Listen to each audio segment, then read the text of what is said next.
السلام علیکم ورحمۃ اللہ وبرکاتہ۔ آڈیو بکس کا یہ سلسلہ قائد اہل سنت علامہ ارشد القادری علیہ الرحمہ کی مایہ ناز تصنیف لال آزار سے شروع کیا جا رہا ہے۔ ہمارا اس کاوش کا مقصد جہاں اہل سنت والجماعت کے مواد کو عام سے عام تر کرنا ہے، وہیں پر اپنی زبان و بیان کی اصلاح بھی مقصود ہے۔ لہٰذا ابتدائی مراحل میں کئی سارے مقامات ایسے ہوں گے جہاں پر کرم فرما حضرات کے زرین مشوروں اور اصلاحوں کی ضرورت ہوگی۔ لہٰذا جہاں کہیں ایسی کوئی چیز محسوس کریں، کمنٹ باکس میں آپ حضرات ضرور اصلاح فرمائیں، اور آپ کے نیک مشوروں کا بھی ہمیشہ انتظار رہے گا۔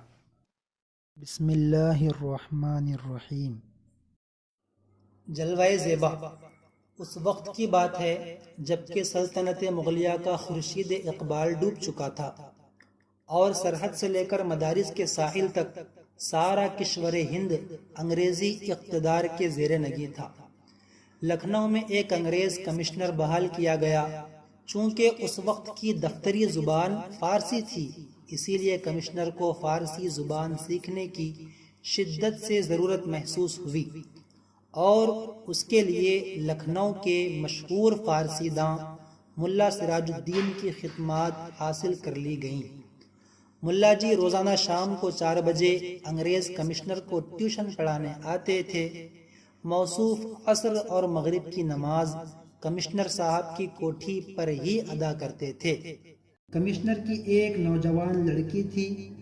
ہزاروں لالا رخوں اور زہرا جمالوں کی کہانیاں اس کی ایک ایک ادا میں سمٹ آتی تھی۔ سرشار آنکھوں سے شراب کے پیمانے چھلکتے، مہتاب کی طرح درخشاں پیشانی ہر وقت موج نور میں غرق رہتی۔ چلتی تو فتنہ حشر جگاتی، باتیں کرتی تو پھول جھڑتے۔ جمال و رعنائی اور حسن و دلکشی کا وہ ایک مجسمہ تھی کہ مغربی تہذیب کے گھرانے میں وہ ہر وقت پردے میں رہتی تھی۔ ایک تو ماں باپ کی اکلوتی بیٹی، اس پر مزاج میں نفاست، طبیعت میں لطافت اور ناز و نعمت کی زندگی سارے خاندان کی راج دلاری بن گئی تھی۔ سیرت خصلت کے اعتبار سے بھی وہ نہایت پاک طینت، نیک سرشت اور شریف الطبع لڑکی تھی۔ شرم و حیا، علم و ہنر، ذہانت و دانائی اور متانت و سنجیدگی میں دور دور اس کا کہیں جواب نہ تھا۔ سارا قبیلہ اس کے حسن اخلاق سے مسخر تھا۔ غیرت فطری ہی کا نتیجہ تھا کہ والدین کے اصرار کے باوجود کبھی وہ گرجا گھر نہیں جاتی تھی۔ سن شعور میں قدم رکھتے ہی اس نے باہر کی درسگاہ سے اپنا سلسلہ تعلیم منقطع کر لیا تھا، اور اب گھر پر ہی شریف معلمات کے ذریعے اس کی تعلیم کا بندوبست کر دیا گیا تھا۔ علوم و فنون کی مختلف شاخوں میں مہارت رکھنے والی معلمات اپنے وقت پر آتی تھیں اور سبق دے کر چلی جاتی تھیں۔ تدریس کا یہ سلسلہ صبح 8 بجے سے شام کے 4 بجے تک جاری رہتا تھا۔ ملا جی کو آئے ہوئے کئی مہینے گزر چکے تھے۔ کمشنر صاحب فارسی کی ابتدائی کتابیں ختم کر چکے تھے، اور اب حضرت سعدی کی گلستان چل رہی تھی۔ کہتے ہیں کہ ملا جی بہت خوش الحان قاری بھی تھے۔ جب مغرب کی نماز میں وہ جہر سے قرآن پڑھتے تو کمشنر صاحب کی پوری کوٹھی عالم قدس کے نغموں سے گونج اٹھتی تھی۔ ایک دن کمشنر صاحب کی صاحبزادی ٹھیک مغرب کے وقت اس کمرے کے قریب سے گزری جہاں ملا جی نماز پڑھ رہے تھے۔ قرآن کی آواز سن کر اس کے قدم اچانک رک گئے۔ چند ہی لمحے بعد دروازے کے قریب آ کر کھڑی ہو گئی۔ قرآن کے سحر سے دل کے گھائل ہونے میں ذرا بھی دیر نہ لگی۔ آنے واحد میں ایک طیب و طاہر روح تجلیات قرآنی کی بارش میں شرابور ہو گئی۔ زندگی میں پہلی بار اس نغمہ حیات سے اس کے کان آشنا ہوئے تھے۔ ایک نامعلوم کیف سے وہ بے خود ہو گئی۔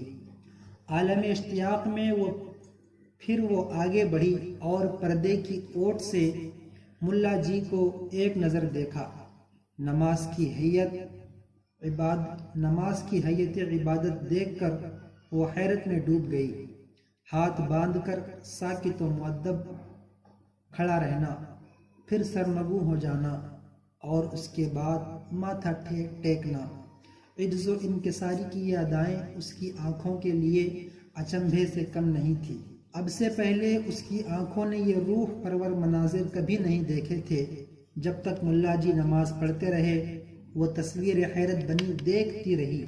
نماز ختم ہو جانے کے بعد جب وہ واپس لوٹی تو جذبات کے سمندر میں ایک تلاطم سا تھا۔ دل از خود اندر سے کسی نامعلوم سمت کی طرف کھینچا جا رہا تھا۔ اس دن ساری رات اپنے بستر پر کروٹیں بدلتی رہی۔ آیات قرآنی کا کیف اور نماز کی روحانی کشش ایک لمحے کے لیے بھی اس کے ذہن سے اوجھل نہیں ہو رہی تھی۔ وہ ساری رات یہ سوچتی رہی کہ شیریں نغموں کی صحت ترازی مسلم، لیکن قرآنی نغمہ کا یہ اثر کہ جس نے دل کے کشور کو تہو بالا کر دیا ہے، اسے صرف خوش الحان آواز کا نتیجہ نہیں قرار دیا جا سکتا۔ یقیناً اس کے پیچھے کوئی ایسی حقیقت بول رہی ہے جس کا رشتہ روح انسانی کے ساتھ منسلک ہے۔ پھر اگر نماز نشست و برخاست ہی کا نام ہے تو پھر میرے دل کو کیا ہو گیا ہے؟ قیام و قعود کے سوا انسانوں کی زندگی میں ہے کیا؟ پھر دنیا میں کتنے دل ہیں جو کسی کی نشست و برخاست پر عاشق ہوئے ہیں؟ اگر واقعتاً نماز کی یہی حقیقت ہے تو دل دیوانہ کی لغزش میں کوئی شبہ نہیں ہے۔ پھر سوچتی ہے کہ اتنی بآسانی سے دل کی تقصیر کا فیصلہ نہیں کیا جا سکتا۔ ہو نہ ہو یہ نماز بھی اسی عالم کی چیز ہے جہاں انسانی روحوں کا مزاج ڈھلتا ہے اور جہاں سے معنوی حیات کے چشموں کی دھارا پھوٹتی ہے۔ سوچتے سوچتے سحر ہو گئی، لیکن روحانی اضطراب کی آگ ویسی ہی سلگتی رہی۔ اپنا حال خود اپنی سمجھ میں نہیں آ رہا تھا۔ صبح طلوع ہوئی، دن نکلا، لیکن آج کتابوں میں جی نہیں لگ رہا۔ سارا دن شام کے انتظار میں کٹا۔ حسب معمول عصر کے وقت ملا جی ٹیوشن پڑھانے کے لیے تشریف لائے۔ جو ہی ان کے قدموں کی آہٹ ملی، فرط شوق سے صاحبزادی کا دل اچھلنے لگا۔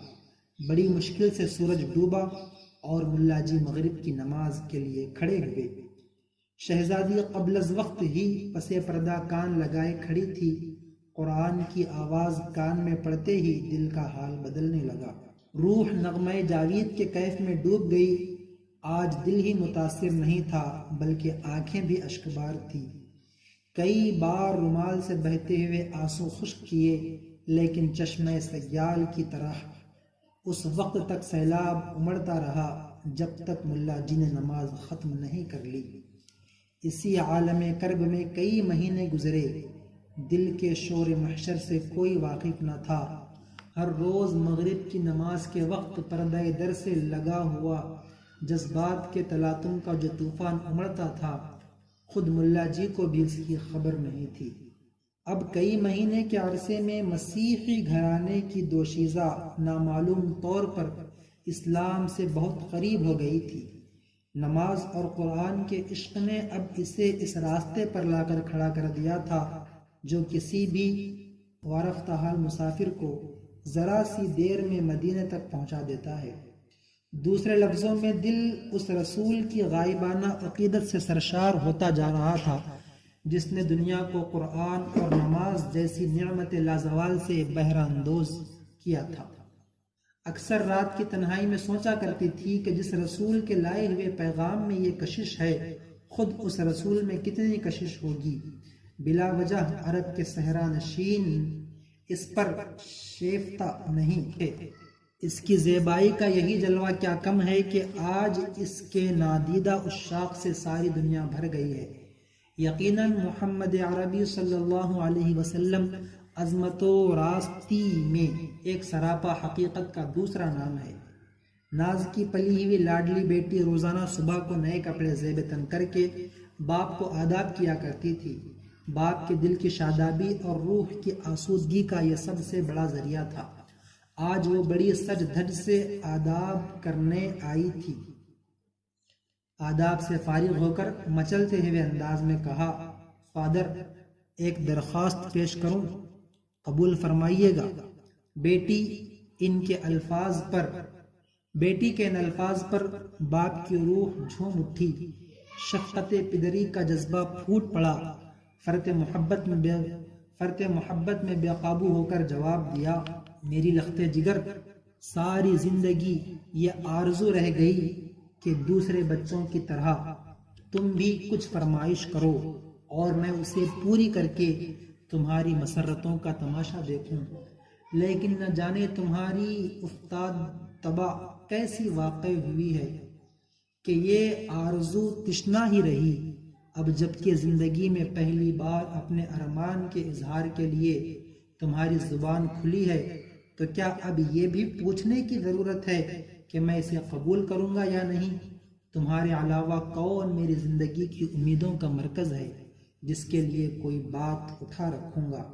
بیٹی نے نگاہ نیچے کیے، رکتے جھجکتے ہوئے بڑی مشکل سے اتنے الفاظ ادا کیے کہ مجھے اجازت دیجیے میں ملا جی سے فارسی کی تعلیم حاصل کروں۔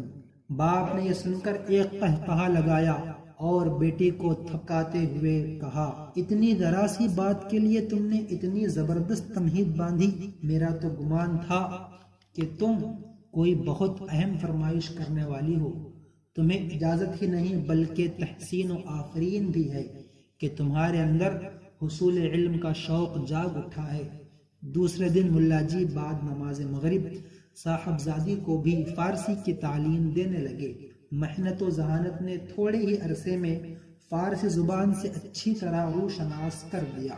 دوران تعلیم ہی میں ایک دن صاحبزادی نے ملا جی سے کہا، اگر آپ کو زحمت نہ ہو تو پیغمبر اسلام صلی اللہ علیہ وسلم کی سیرت پر مسلمان مصنفین کی چند کتابیں میرے لیے فراہم کر دیجیے۔ ملا جی کو اس عجیب و غریب فرمائش پر حیرت تو ضرور ہوئی، لیکن وہ کچھ کہہ نہیں سکے۔ دوسرے دن مستند اور مفید کتابیں لا کر حوالے کر گئے۔ نماز و قرآن والے پیغمبر کی زندگی سے واقف ہونے کا موقع حاصل کر کے صاحبزادی کی مسرتوں کی کوئی انتہا نہیں تھی۔ جذبہ شوق کے عالم میں کتاب کا پہلا ورق کھولا اور کائنات کی سب سے معظم ترین ہستی کی زندگی کا مطالعہ شروع کیا۔ ورق ورق پر فضل و رحمت، جلال و جمال، عظمت و زیبائی، طہارت و تقدس، صبر و تحمل، جود و کرم، زہد و عبادت، فقر و ایثار، علم و حکمت، اعجاز و توانائی، قدرت و اختیار، قرب الہی کی جلوہ آرائی اور آسمان شوقت و اقتدار کے مناظر دیکھ کر دل کی دنیا جگمگا اٹھی۔ فرط شوق میں پلکوں پہ موتی کے قطرے جھلملانے لگے، لالا کی پنکھڑی جیسے ہونٹ حرکت میں آئے اور ایک ننھی سی آواز فضا میں گونجی، محمد صلی اللہ علیہ وسلم کی خداوند تو گواہ رہنا کہ مسیحی مذہب سے نکل کر تجھ پر اور تیرے آخری رسول پر ایمان لاتی ہوں۔ اے قادر و توانا معبود، تیرے محبوب پیغمبر کا واسطہ میری آنے والی زندگی کو کفر کی یلغار سے محفوظ رکھنا۔ دل میں عشق محمدی کا چراغ جل چکا تھا، اب ایمان بالغیب کی ایک نئی دنیا نظر کے سامنے تھی۔ حیات سرور کونین کی 63 سالہ تاریخ ذہن میں گھوم رہی تھی۔ سرکار کا جسم، ان کا نورانی پیکر، دلربا چہرہ، سرمگی آنکھیں، عطر برساتی ہوئی عنبرین زلفیں، موجۂ نور میں لہراتا ہوا عارض تاباں، جمال سراپا کا ایک ایک نقش و نگار تصورات کی دنیا پر چھایا ہوا تھا۔ پچھلے پہر جو ہی آنکھ لگی، قسمت بیدار میں آواز دی۔ رحمت و نور اور محبت و دلکشی کی دنیا تصور میں گھوم رہی تھی، اب وہ نظر کے سامنے تھی۔ کوٹھی کے قریب ہی ایک مسجد تھی۔ جیسے ہی مؤذن نے اشہد ان لا الہ الا اللہ اور اشہد ان محمد الرسول اللہ کا کلمہ فضا میں نشر کیا، آنکھ کھل گئی۔ کلمہ اسلام سن کر دل بےتاب ہو گیا، ایمان کی امنگیں جاگ اٹھی۔ آج چہرہ بشاشت سے کھلا جا رہا تھا۔ کونین کی ارجمندی بال بال سے پھوٹ رہی تھی۔ ایک لالہ رخ حسینہ کا اپنا ہی جمال کیا کم تھا، وہ چشمہ نور میں غوطہ لگا کر آئی تھی۔ اب تو گل کدے فردوس کی حور معلوم ہو رہی تھی۔ فرط تابندگی سے چہرے پر نظر جمانا مشکل تھا۔ حسن و دلکشی کی یہ نمایاں تجلی دیکھ کر ماں باپ کو بھی حیرت ضرور تھی، لیکن وہ اسے حضرت مریم کی عقیدت کا فیضان سمجھ رہے تھے۔ اس دن کافی انتظار کی زحمت اٹھانے کے بعد ملا جی تشریف لائے۔ نماز مغرب سے فراغت کے بعد صاحبزادی پڑھنے کے لیے حاضر ہوئی۔ جو ہی چہرے پر نظر پڑی، ملا جی کی آنکھیں پھٹی کی پھٹی رہ گئیں۔ صاحبزادی نے کہا، حیرت نہ کیجئے، مجھے کلمہ پڑھا کر میرے اسلام پر گواہ بن جائیے، اور دیکھیے میں نے اپنا نام فاطمہ رکھ لیا ہے، آئندہ مجھے اسی نام سے یاد کیجئے گا۔ ملا جی بہت کمزور دل آدمی تھے۔ بڑھاپے میں کمشنر صاحب کو پڑھانے کا جو موقع مل گیا تھا، اسے وہ بہت غنیمت سمجھتے تھے۔ پھر صاحبزادی کے حالات سے بھی بے خبر تھے۔ لرزتے ہوئے صاحبزادی کو جواب دیا، دل کا مسلمان ہو جانا خدا کے تئیں نجات کے لیے کافی ہے صاحبزادی، نہ ابھی اپنے اسلام کا آپ اعلان کریں، جب بھی فلاح و اخروی کا استحقاق کہیں نہ جائے گا۔ مجھے اندیشہ ہے کہ میں آپ کو کلمہ پڑھا کر اسلام میں داخل کر لوں اور اس کی اطلاع کمشنر صاحب کو ہوئی تو وہ ہم پر بھی وبال آئے گا اور آپ کی زندگی بھی خطرے میں پڑ جائے گی۔ صاحبزادی ملا جی کی کمزوریوں سے واقف تھی۔ یہ جواب سن کر خاموش ہو گئی۔ فارسی کی تعلیم ختم ہو جانے کے بعد فاطمہ نے قرآن مجید کی تعلیم کا سلسلہ شروع کیا۔ ملا جی کی آمد و رفت کا سلسلہ وہ منقطع نہیں کرنا چاہتی تھی۔ اسے توقع تھی کہ مستقبل کی کوئی ضرورت بھی ان سے متعلق ہو سکتی ہے۔ اب فاطمہ گھر والوں کی نظروں سے چھپ چھپا کر نماز بھی پڑھنے لگی تھی۔ صبح کے وقت قرآن کی تلاوت بھی کیا کرتی تھی۔ چونکہ اس کے کمرے میں ابتدا ہی سے کسی کو داخل ہونے کی اجازت نہیں تھی، اس لیے اس کی زندگی کا اکثر حصہ صیغہ راز میں تھا۔ دل کے خاموش انقلاب کی گو والدین کو خبر نہیں تھی، لیکن باطن کی تطہیر اور روحانی تقدس کا اثر نامعلوم طور پر اس کے گرد و پیش میں نمایاں تھا۔ خاندان کے دلوں میں صرف اس کی محبت و شفقت ہی کا نہیں، توقیر و احترام کا جذبہ بھی پیدا ہو گیا تھا۔ اس کی شخصیت کا اثر بغیر کسی ظاہری سبب کے لوگوں کے تحت الشعور پر چھاتا جا رہا تھا۔ وہ رات کی تنہائی میں اپنے خوابگاہ کے اندر کیا کرتی تھی، اس کی خبر کسی کو بھی نہ تھی، لیکن ملا جی کے ذریعے صرف اتنا معلوم ہو سکا تھا کہ وہ اپنی زندگی کو سرور کونین صلی اللہ علیہ وسلم کی زندگی کے سانچے میں ڈھالنے کا بہت زیادہ اہتمام کرتی ہے۔ سب کے سو جانے کے بعد وہ اپنا کمرہ اندر سے بند کر کے عشاء کی نماز پڑھتی، اس کے بعد سو جاتی، پھر تہجد کے لیے اٹھتی اور تادم سحر گریہ و مناجات، تسبیح و تحلیل اور درود و سلام میں مشغول رہتی۔ اس کے دل کا آئینہ اتنا شفاف ہو گیا تھا کہ عالم غیب کے انوار و اسرار کا وہ کھلی آنکھوں سے تماشا دیکھا کرتی تھی۔ اب آہستہ آہستہ اس کی زندگی کا رشتہ دوسرے مشاغل سے ٹوٹتا جا رہا تھا۔ گھنٹوں وہ کھوئی کھوئی سے رہنے لگی۔ اس کی روح کی لطافت اتنی بڑھ گئی تھی کہ کئی دن بغیر کسی ضعف و نقاہت کے وہ روزے میں گزار دیتی تھی۔ ایک دن ملا جی جب شام کے وقت پڑھانے آئے تو انہیں معلوم ہوا کہ صاحبزادی آج کچھ علیل ہے، اس لیے وہ نہیں پڑھیں گی۔ جو ہی واپس جانا چاہتے تھے کہ آیا نے اطلاع دی، صاحبزادی اپنے حجرہ خاص میں آپ کو بلا رہی ہے۔ ملا جی ہمت کر کے کمرے کے اندر داخل ہوئے، دیکھا کہ فاطمہ بستر پر دراز تھی۔ قدم کی آہٹ پاتے ہی اٹھ کر بیٹھ گئی اور نہایت سرگوشی کے ساتھ ملا جی سے کہا، آپ کے احسانات سے میری گردن ہمیشہ بوجھل رہے گی۔ آپ کی وجہ سے مجھے ایمان نصیب ہوا اور حبیب خدا کی دولت عشق سے میری زندگی کیف و سرور کے ایک نئے عالم میں داخل ہوئی۔ اب میں روحانی قرب کی اس منزل میں ہوں جہاں ایک لمحہ کے لیے بھی میرے سرکار آنکھوں سے اوجھل نہیں ہوتے۔ آثار و قرائن شہادت دے رہے ہیں کہ اب میں حیات کے آخری لمحے سے گزر رہی ہوں عالم قدس کا پیامی جلد ہی آنے والا ہے، میں بھی اس کی منتظر آنکھوں سے راہ دیکھ رہی ہوں۔ رخت سفر باندھ کر میں نے اپنی تیاری مکمل کر لی ہے۔ اپنے انجام کی فیروز بختی پر دل اتنا مطمئن ہے کہ مسکراتے ہوئے پے کے اجل کا خیر مقدم کروں گی۔ صرف ایک آرزو ہے جس کے لیے میں نے آپ کو اس وقت زحمت دی ہے۔ اگر بعد مرگ میری وصیت پوری کرنے کا اگر آپ یقین دلائیں تو عرض کروں۔ اتنا کہتے کہتے اس کی چمکتی ہوئی آنکھیں آنسوؤں سے بھر گئیں۔ ملا جی بھی اپنے تئیں سنبھال نہ سکے اور وہ بھی اشکبار ہو گئے۔ بھررائی ہوئی آواز میں جواب دیا، خدا آپ کی زندگی کا اقبال بڑھائے، آپ کی عمر کی برکتوں کو دراز کرے۔ نصیب دشمنا مرگ ناگہاں کی خبر سننے کے لیے ہم ہرگز تیار نہیں ہیں، لیکن علم الہی میں اگر یہی مقدر ہو چکا ہے تو کوئی اسے ٹال نہیں سکتا۔ آپ اپنی آرزو کا برملا اظہار فرمائیے، میں اس کی تعمیل کا آپ کو یقین دلاتا ہوں۔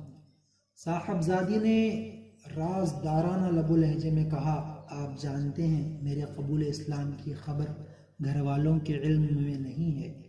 وہ تاہنوز مجھے اپنے آبائی مذہب کا پیرو سمجھ رہے ہیں، گو میں نے آج تک گرجا میں قدم نہیں رکھا ہے، لیکن وہ اسے میری غیرت حیا پر محمول کرتے ہیں۔ اس سے مجھے یقین ہے کہ وہ بعد مرگ میری تجہیز و تکفین مسیحی مذہب کے مطابق کریں گے اور مسیحی قبرستان میں میرا مدفن بنائیں گے۔ میں نہیں چاہتی کہ اپنا اسلام ظاہر کر کے میں آپ کو اور یہاں کے دوسرے مسلمانوں کو آفات کا نشانہ بناؤں، اس لیے میری مؤدبانہ گزارش ہے کہ بعد مرگ جب وہ مجھے عیسائیوں کے قبرستان میں دفن کر دیں تو رات کے کسی حصے میں میرا تابوت نکال کر اسلامی طریقے کے مطابق مجھے کسی مسلمان قبرستان میں دفن کر دیں، تاکہ اہل ایمان کے جوار میں رہ کر میری روح کو دائمی سکون حاصل ہو۔ ملا جی نے برستی ہوئی آنکھوں سے وصیت کی تعمیل کا یقین دلایا۔ فاطمہ نے آخری سلام کرتے ہوئے کہا، اب قیامت ہی کے دن فاتح محشر کے لیوائے حمد کے نیچے ہماری آپ کی ملاقات ہوگی۔ یہ کہتے ہوئے ملا جی کو رخصت کیا۔ صبح کے وقت سارے شہر میں کوہرام مچا ہوا تھا کہ کمشنر صاحب کی لاڈلی بیٹی کی وفات کی خبر بجلی کی طرح ہر طرف پھیل گئی تھی۔ اقارب و احباب اور غم گساروں کے ہجوم سے کوٹھی میں تل رکھنے کی جگہ باقی نہیں تھی۔ اس اچانک حادثے سے سارے خاندان پر غم کے بادل چھا گئے تھے۔ ماں باپ کی حالت نہایت قابل رحم تھی، شدت علم سے وہ پاگل ہو گئے تھے۔ اکلوتی بیٹی کی مرگ ناگہاں ان کے لیے قیامت سے کم نہیں تھی۔ ماتم و فغاں کے شور میں دوپہر کے وقت جنازہ اٹھا۔ عیسائی مذہب کے رسوم کے مطابق لاش ایک تابوت میں بند کر دی گئی۔ جنازے کے ساتھ ساتھ ملا جی بادیدہ نم چل رہے تھے۔ عیسائی قبرستان میں پہنچ کر تابوت کو ایک پختہ قبر پر اتار دیا گیا اور اوپر سنگ مرمر کی سل رکھ کر قبر کا کھلا ہوا حصہ بند کر دیا گیا۔ دفن کی آخری رسم ادا ہو جانے کے بعد لوگ قبرستان سے واپس لوٹ گئے۔ ملا جی اپنے ذہن میں قبرستان کا اچھی طرح نشان محفوظ کر کے سب کے بعد واپس ہوئے۔ سیدھی کمشنر صاحب کی کوٹھی پر پہنچے اور ڈبڈبائی ہوئی آنکھوں سے کلمات تحسین اور تعزیت کہہ کر گھر واپس چلے آئے۔ آج انہیں پوری رازداری کے ساتھ ایک اہم فرض انجام دینا تھا۔ اقدام اتنا سنگین تھا کہ ہر قدم پر خطرات کے اندیشے راہ میں حائل تھے۔ رات کی تنہائی میں لوگوں کی نظر سے بچ کر عیسائی قبرستان سے کسی لاش کو منتقل کرنا اتنا آسان کام نہیں تھا۔ حالات کی نزاکت سوچ کر ملا جی کانپ اٹھے، لیکن ایک مرنے والی سے کیے ہوئے وعدے کی تکمیل بھی ضروری تھی۔ اسلام کا رشتہ اخلاص بھی اس امر کا مقتضی تھا کہ جیسے بھی ہو اس فرض کو انجام دے دیا جائے۔ ملا جی کا ضمیر اندر سے جاگ اٹھا تھا۔ آخر بسم اللہ پڑھ کر انہوں نے اس مہم کا آغاز کر ہی دیا۔ اپنی چند قابل اعتماد دوستوں کو گھر لے گئے اور شروع سے آخر تک ان سے سارا ماجرا بیان کیا۔ واقعہ سن کر لوگوں کی آنکھوں میں آنسو امڑ آئے۔ انہوں نے کفِ افسوس ملتے ہوئے ملا جی سے کہا، صد حیف کہ اسی شہر میں اسلام کی فتح و صداقت کا اتنا عظیم الشان واقعہ رونما ہوا اور آپ نے کانوں کان کسی کو خبر نہ ہونے دی۔ خیر جو ہونا تھا وہ ہو گیا، اب جس طرح بھی ہو آج ہی شب وعدے کی تکمیل ضروری ہے۔ ٹھیک اسی وقت جب کہ رات آدھی سے زیادہ گزر چکی تھی، ہر طرف خاموشی کا سناٹا طاری تھا۔ ملا جی کے علاوہ 4 آدمی عیسائیوں کے قبرستان میں داخل ہوئے۔ یہ اقدام انتہائی خطرناک تھا، لیکن اسلامی ہمدردی کے جوش میں خطرے کا قطعاً کوئی احساس نہیں ہو رہا تھا۔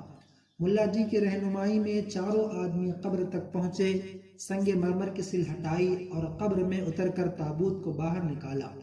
جو ہی لاش نکالنے کے لیے تابوت کا تختہ کھولا، ملا جی کے منہ سے چیخ نکل گئی۔ لوگ حیرت سے ان کا منہ تکنے لگے۔ بڑی مشکل سے حواس پر قابو پانے کے بعد لوگوں کو بتایا کہ لاش بدل گئی ہے، ہم لوگوں نے غلطی سے دوسری قبر کا تابوت نکال لیا ہے، یہ لاش کسی اور کی ہے۔ لیکن ملا جی نے پھر دوبارہ جو غور کیا تو دیکھا قبر کا نشان وہی تھا جسے دن کے وقت دیکھ گئے تھے۔ قبر کا نیا پن بھی بتا رہا تھا کہ یہ بالکل تازہ قبر ہے۔ اب یہ گتھی کسی سے نہیں سلجھ رہی تھی کہ کمشنر صاحب کی بیٹی کے تابوت میں دوسرے کی لاش کیسے آ گئی اور خود اس کی لاش کہاں چلی گئی۔ صورتحال کی تفتیش کے لیے چاروں آدمی لاش کی طرف بڑھے اور جھک کر دیکھ ہی رہے تھے کہ ان میں سے ایک شخص بے ساختہ چیخ پڑا، یہ لاش تو بارہ بنکی کے مرزا جی کی ہے، میں انہیں اچھی طرح جانتا ہوں۔ اس واقعے سے ان لوگوں پر دل دہلا دینے والی ایک عجیب قسم کی ہیبت طاری ہو گئی۔ دہشت سے کانپنے لگے اور فوراً ہی تابوت کا منہ بند کر کے اسے قبر میں اتارا اور اوپر سے سنگ مرمر کی سل رکھ کر تیز تیز قدموں سے باہر نکل گئے۔ گھر پہنچ کر دیر تک سب پر سکتہ طاری رہا۔ کئی گھنٹے کے بعد جب حواس بجا ہوئے تو ملا جی نے کہا کہ عالم برزخ کے یہ تصورات ہماری سمجھ سے بالاتر ہے۔ مشیت الہی کے راز کو سمجھنا اپنے بس کی بات نہیں ہے، لیکن اتنی بات ضرور سمجھ میں آتی ہے کہ جب کمشنر صاحب کی بیٹی کی قبر میں 12 بنکی کے مرزا جی کی لاش ہے تو یقیناً مرزا جی کی قبر میں کمشنر کی بیٹی کی لاش ہوگی۔ لوگوں نے کہا یہ بات قرین قیاس ضرور ہے، لیکن بہتر ہوتا کہ حقیقت کا سراغ لگانے کے لیے ہم لوگ 12 بنکی چلیں اور مرزا جی کی قبر کھود کر دیکھ لیں۔ یہ بات طے کر کے سب لوگ اپنے اپنے گھروں کی طرف لوٹ گئے۔ بستر پر پہنچنے کے بعد ہر شخص کے ذہن میں یہی عجیب و غریب واقعہ گھوم رہا تھا۔ دوسرے دن ملا جی اپنے 4 ساتھیوں کے ہمراہ 12 بنکی پہنچ گئے۔ سیدھے مرزا جی کی کوٹھی کا رخ کیا۔ دروازے پر آدمیوں کا ہجوم لگا ہوا تھا۔ دریافت کرنے سے یہ پتہ چلا کہ پرسوں مرزا جی کا انتقال ہو گیا ہے، آج ان کا تیجا ہے۔ اظہار افسوس اور رسم تعزیت ادا کرنے کے بعد یہ لوگ بھی ایصال ثواب کی مجلس میں شریک ہو گئے۔ فارغ ہونے کے بعد خواہش ظاہر کی کہ ہمیں قبر تک پہنچا دیا جائے تاکہ ان کی قبر پر فاتحہ پڑھ کر کم از کم حق دوستی تو ادا کر دیں۔ ایک شخص کی رہنمائی میں قبرستان پہنچ کر فاتحہ پڑھی اور قبر کا نشان اچھی طرح ذہن میں محفوظ کر کے اپنی قیام گاہ پر واپس لوٹ آئے۔ سارا دن مرزا جی کے حالات معلوم کرتے رہے۔ پتہ چلا کہ اس علاقے کے وہ ایک چھوٹے موٹے نواب تھے، انگریزی تہذیب کے دلدادہ اور انگریزوں کے غائب درجہ بہی خواہ تھے۔ شام و سحر زندگی عیش و عشرت میں ڈوبی رہتی تھی۔ گھر کا سارا ماحول انگریزی تمدن میں غرق تھا۔ شام کے وقت کھانے سے فارغ ہو کر اس وقت کا انتظار کرنے لگے جبکہ سارے شہر پر نیند کا سناٹا طاری ہو جائے۔ خدا خدا کر کے جب آدھی رات سے زیادہ رات ڈھل گئی تو 5 آدمی اٹھے اور دبے پاؤں قبرستان کی طرف چل پڑے۔ خطرناک اقدام کی دہشت سے دل کی دھڑکن تیز ہو گئی، لیکن حقیقت حال کی جستجو کے جنون میں آگے بڑھتے رہے، یہاں تک کہ قبرستان میں داخل ہو گئے۔ اپنے حافظے کی رہنمائی میں آسانی سے مرزا جی کی قبر تک پہنچ گئے، کانپتے ہوئے ہاتھوں سے قبر کی مٹی ہٹانی شروع کی۔ کافی دیر بعد تختہ نظر آنے لگا۔ اب ہمت کر کے 2 شخص قبر میں اترے اور ایک ایک کر کے تختہ ہٹایا۔ اب سفید رنگ کا کفن سامنے نظر آ رہا تھا۔ کافی جدوجہد کے بعد بھی کفن کھولنے کی ہمت جواب دے چکی تھی۔ ہر شخص اپنی جگہ سہما جا رہا تھا کہ معلوم نہیں کفن کا منہ کھولنے کے بعد کیا نقشہ نظر آئے گا۔ کافی جرت سے کام لے کر ایک شخص نے پائنتی کے تختے پر کھڑے ہو کر چہرے سے کفن کا نقاب الٹ دیا۔ جو ہی چہرے پر نظر پڑی، دہشت سے لوگوں کا خون سوکھ گیا۔ مرزا جی کی لاش کے بجائے قبر میں ایک عرب کی لاش پڑی ہوئی تھی۔ ڈیل ڈول اور چہرے مہرے سے وہ عرب ہی معلوم ہو رہا تھا۔ یہ منظر دیکھ کر لوگ حیرت میں ڈوب گئے۔ جلد کفن کو درست کیا، تختے لگائے اور مٹی برابر کر کے قبرستان سے باہر نکل آئے۔ مارے ہیبت کے سانس پھول رہی تھی۔ قیام گاہ پر پہنچے، ایک ہولناک سکتے کی کیفیت سب پر طاری تھی۔ قدرت کا یہ عجیب و غریب تماشا سمجھ میں نہیں آ رہا تھا کہ آخر کمشنر کی لڑکی کی لاش کہاں غائب ہو گئی۔ نیند کچھ زیادہ گہری نہیں تھی، صرف پلک جھپکتی تھی کہ ملا جی نے ایک نہایت حسین و دلکش خواب دیکھا۔ وہی کمشنر کی بیٹی فاطمہ حوران خلد کے جھرمٹ میں سامنے کھڑی مسکرا رہی ہے۔ قریب آ کر اس نے سلام کیا۔ عالم برزخ کی سرگزشت بیان کرتے ہوئے اس نے کہا، میری روح جب عالم بالا کی طرف لائی گئی تو رحمت الہی نے مجھے ڈھانپ لیا۔ میرے کفن کا تار تار بارش نور میں بھیگ گیا۔ میرے گمان سے زیادہ رحمت نے میری توقیر و اعزاز کا اہتمام کیا۔ حوران خلد نے مجھے چشمہ نور میں غوطہ دیا، میں نکھر گئی۔ میرے حسن کی چاندنی جنت کے میدانوں میں ہر طرف بکھر گئی۔ میں دیکھ رہی ہوں کہ عالم برزخ میں ہر طرف شوکت محمدی کے جھنڈے گڑے ہوئے ہیں۔ سارے انبیاء و مرسلین ان کے دربار کے نیاز مند حاضر ہیں، ان کے دربار کے نیاز مند حاضر باش ہیں۔ جب میری روح ان کی بارگاہ میں لائی گئی تو تجلیات کی تیز بارش سے آنکھیں خیرہ ہو گئیں۔ ان کی ناز بردار رحمتوں نے میری ہستی کا فروغ بڑھا دیا۔ حکم ہوا کہ میری لاش طیبہ کی سرزمین پر منتقل کر دی جائے، اسی خطہ قدس میں جہاں 80,000 عاشقان جمال آسودہ خواب میں جس دن میری لاش عیسائیوں کے قبرستان میں دفن کی گئی تھی، اسی دن 3 لاشیں اپنی اپنی قبروں سے منتقل کی گئیں۔ مدینے میں ایک عرب سوداگر جسے ہندوستان بے حد پسند تھا، عرصہ قدیم سے اس کی آرزو تھی کہ وہ یہاں بود و باش اختیار کرے۔ جب وہ مر گیا اور لوگوں نے اس کی لاش کو جنت البقیع میں دفن کیا تو عالم برزخ کے کار پروازوں کو حکم ہوا کہ مدینے میں رہ کر ہندوستان میں سکونت اختیار کرنے کی آرزو رکھتا تھا۔